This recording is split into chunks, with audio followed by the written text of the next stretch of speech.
Hey guys, what is up? Lord Nick here, bringing you another League of Legends related video. In this video, guys, we're finishing up the So You Want to Be a Jungler's pathing guides.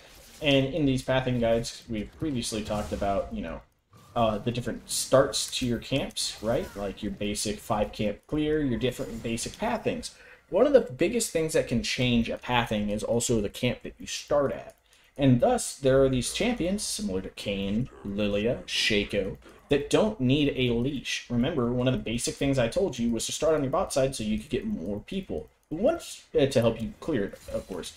But once you've already kind of learned how to clear it, you don't end up needing that many people. Because once you start getting used to your path, you start knowing how much damage it takes to kill the camps, just subconsciously to a degree. You understand it's going to take you maybe 2 or 3 Qs to clear a camp. Maybe it's going to take you a couple more,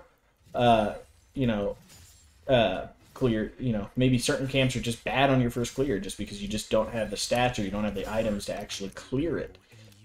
And thus you skip those camps. Well, these are some ideas that you start then paying attention to, because maybe they're just something you do a quick thought about, but they're not something that you kind of stick to the idea of or really understand why.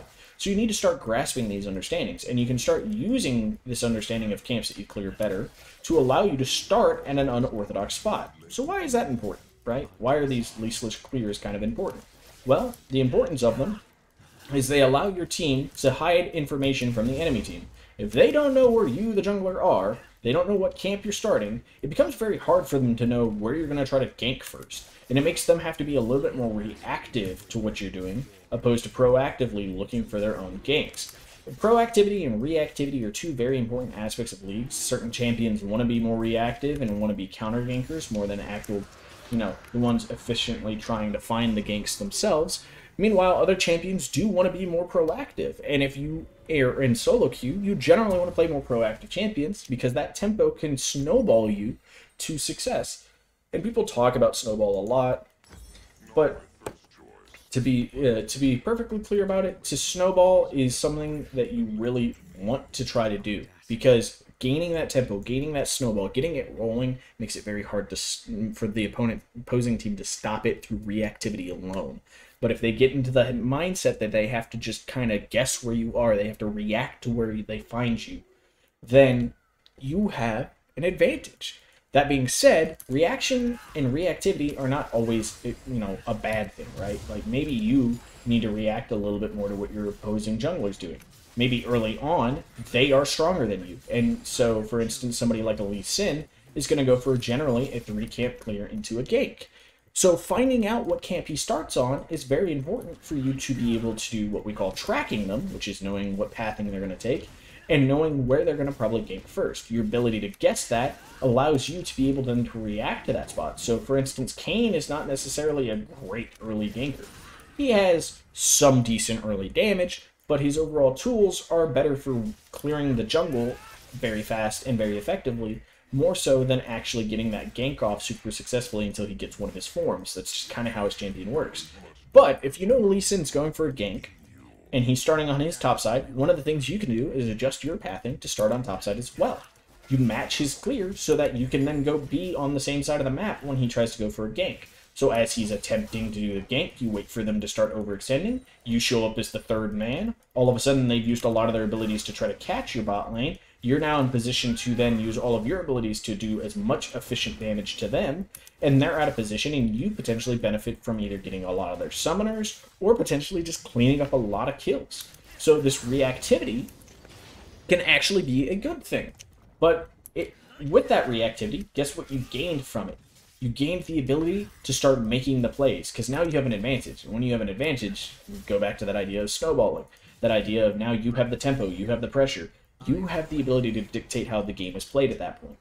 So reactivity can be a good thing at times, but too much reactivity, if all you're doing ever is reacting, that's a bad thing. And your understanding of your pathing will allow you to understand your opponent's pathing. And understanding your opponent's pathing can dictate a little bit of how you want to change your own pathing to be either more efficient or be able to adjust to their game plan and stop it. So these are some important aspects of jungle pathing that kind of get summarized as their own thing. You know, yes, jungle tracking is a skill in and of itself, but it is also something that is very much tied to your pathing, because it will adjust your pathing for you and help you make these determinations of what you need to do. Now, as for starting on the leashless camps like we were talking about, that's kind of something you need to decide if it's something you are comfortable doing. It is a strategy you don't have to employ, but it makes it harder for them to know what you are doing. And if you are an early jungler, it might be best to do these leashless starts and try to use them to trick your opponent. For instance, if you are starting on your top side, but you have your bot lane show up late and have your top laner already in lane, they'll just assume you're starting your bot side. So their reactions might be to try to clear towards the top side. Meanwhile, you're just doing your one camp on top side and moving down to gank on the bot side. And they can't really respond to you. And if that's the case, you now have a lot more information than they do, right? You think you know where they're going to be. So unless they read it perfectly, that's the case. You then start using your own vision, you know, start using the stealth of not knowing where you are and have your team setting up for that side. So you have a game plan ahead of time. You are a little bit ahead already because the tempo is going to be building towards you. Your team has a set game plan. Your team has an idea of what they want to do. This is kind of a structure that gets found in more competitive teams, right? You're going to find this in amateur teams and stuff if you decided to start going into like small-time leagues like MetaShift or PRL or something like that. You'll find people start doing stuff like this because it allows them to start planning ahead of time. When you start planning ahead of time, it takes away a lot of that spontaneity during that fight, and it takes away a lot of the errors that can happen with that spontaneity, right? Like, you want to be able to be as calculated and as decisive as possible, and so being able to do so ahead of time to prep for it will allow you to do that. One other thing on this kind of topic before we get away from it that I didn't really mention too much yet. Previous editions of me trying to make this video, I really kind of broke it down to this as a different topic, but it's really kind of just tied to these two. There's this idea of kiting your camps towards where you want to go next. And that is something that is, I would say, a more advanced topic. You know, you've probably seen me doing it throughout this video and potentially in previous videos, where I'm constantly walking my camp towards wherever I'm planning to go next. Sometimes, you know, like this situation, where I then leash the next camp, start it up so that I can use my abilities to hit them together. This is just to maximize your clear speed. This is to gain you more speed on it. So in situations where you want to clear, if you have a lot of AoE and the ability to take these single target camps together, this can just gain you a bit more speed and ability to gain advantages and get ahead. Again, just something you want to maximize on. This is kind of a quick note. This is something, it's not, you know, there's not something super special about it. It's just learning what that leash range, that aggro range of those camps are, kind of positioning yourself so you can be around them and get them together so that you can speed up your clear. And with that speed comes that ability of being a little less predictable. Hey, if you finish a side, even if they know where you are and you finish a side a little faster than they anticipate, that gives you the ability to be on that side of the map before they're prepared for you to be there. And you can catch somebody off guard and actually get a play off.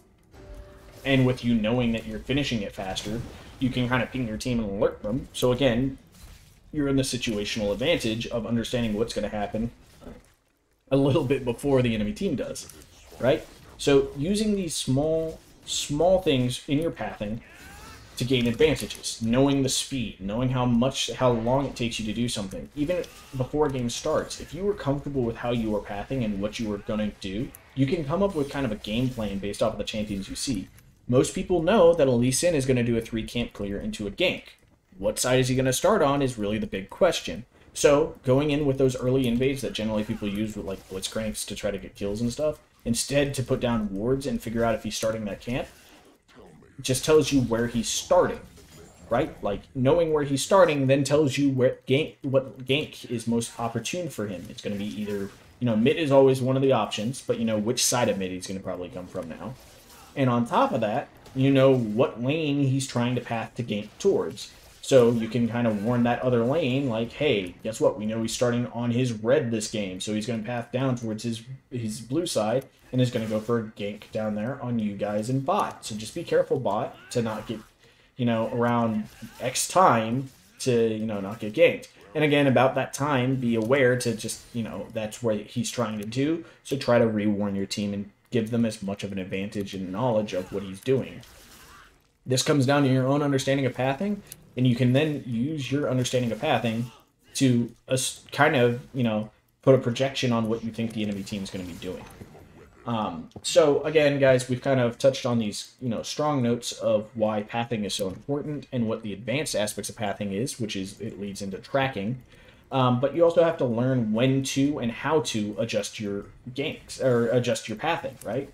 So we've talked about all these things you could do to adjust it and kind of some ideas and scenarios when to adjust it.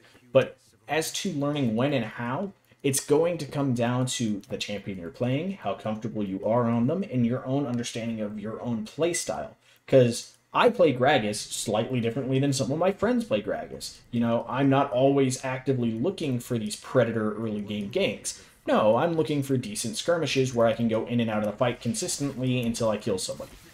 And sometimes all in comboing somebody. You know, that's kind of more standard Gragas style, but, you know, to a degree, I play it a little bit differently. And so because I know how I want to play it, I also know that there's certain clears I want to do, certain camps I want to take that are generally left out of the basic paths that he was generally destined to do. Most people will do a 3 camp clear if they want to do early ganks, or they'll do a 5 camp clear because Krugs takes a while, and this allows them to just be able to contest the first Scuttle Crab, even if they have my playstyle. Meanwhile, I'm over here doing a full bot side clear, looking for an early gank mid, then pathing to the Scuttle Crab, then into my blue side, and then into my top side jungle. This is not generally how Gragas works, right? Like, if, you know, this is not generally a path people go, but I've learned from my style and from how I like to look at things that that's an efficient path for me. And that's something you're going to have to start doing. That's something you yourself need to start thinking about at this point.